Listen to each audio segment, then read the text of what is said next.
പത്തനംതിട്ട ടൗണിൽ നിന്നും ഏകദേശം 10 കിലോമീറ്റർ അത്രയേ ഉള്ളൂ.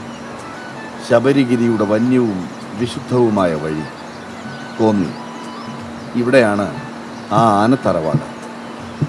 10 ഏക്കറോളം വിസ്തൃതിയിൽ കിടക്കുന്ന കാടിൻ്റെ സൗന്ദര്യം. ആ വിശാലമായ നെറ്റിയിൽ ഒരു വലിയ പൊട്ട് ചാർത്തുകയാണ് ഈ ആനക്കൊട്ടി.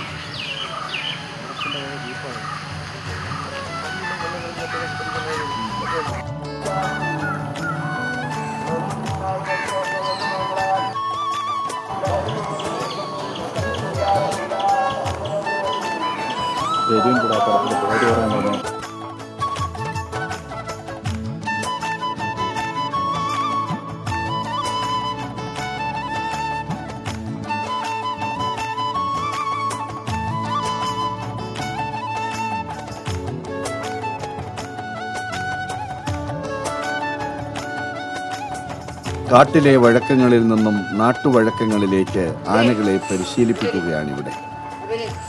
ഏത് കലയും പരിശീലിക്കുവാനും വഴങ്ങുവാനും എളുപ്പം കുട്ടിക്കാലമാണ്, മൃഗമായാലും മനുഷ്യനായാലും.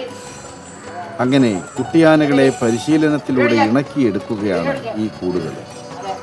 നേരത്തെ പരിശീലനം നേടിയ ആനകളാണ് അധ്യാപകർ. ചട്ടം പഠിപ്പിക്കലെന്നാണ് ഇതിന് പേര്. ചിട്ടവട്ടങ്ങൾക്കുള്ളിൽ ഒതുങ്ങാത്തവരെ മെരുക്കിയെടുക്കുവാൻ വളരെ ശാസ്ത്രീയമായ രീതികളുണ്ട്. അവ ഇന്നോ ഇന്നലെയോ തുടങ്ങിയവയല്ല.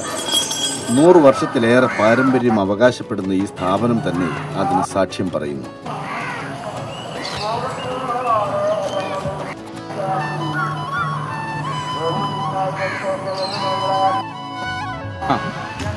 അവിടെ പോയിട്ട് തിരിച്ചിങ്ങ് വന്നാൽ അതായാലും മതി. എന്റെ ഫോട്ടോ ഇതുവരെ ഒറ്റ പത്രത്തിലോ ജീവിക്കത്തോ ഇനിയിപ്പോൾ അടുത്ത ഞായറാഴ്ച ആവും.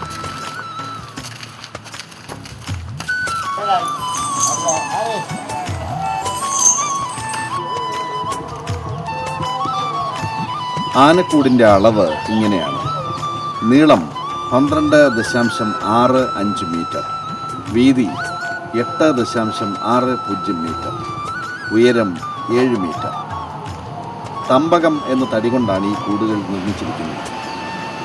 എത്ര വീരശൂര പരാക്രമിയായാലും ഇതിനകത്ത് പെട്ടാൽ പിന്നെ പണി പഠിച്ചേ വരും. അത്ര വേഗം തല്ലിപ്പൊട്ടിച്ച് പുറത്ത് ചാടാനൊന്നും ആവില്ല. നല്ല കരളുറപ്പുള്ള തടിയാണ് തമ്പകം. ഒരു ഏറ്റുമുട്ടലിന് തയ്യാറാകുന്നവർ ആ കരുത്ത് വേഗമറിയും, പിന്നെ വഴിയേ വരും.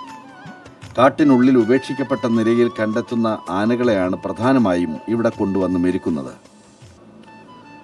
6 ആനകളെ ഒരേ സമയം ഇവിടെ പരിശീലിപ്പിക്കുവാൻ സാധിക്കും.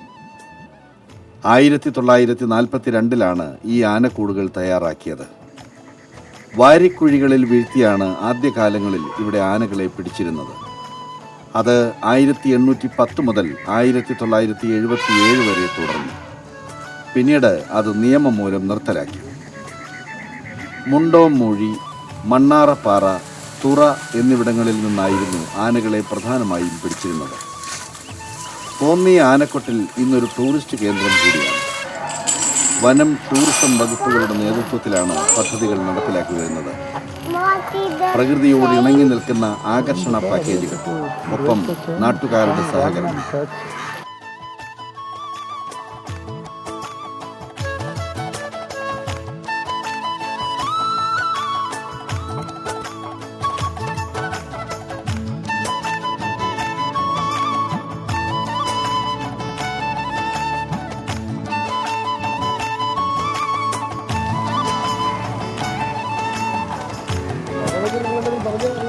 ഒന്നും പറഞ്ഞില്ല.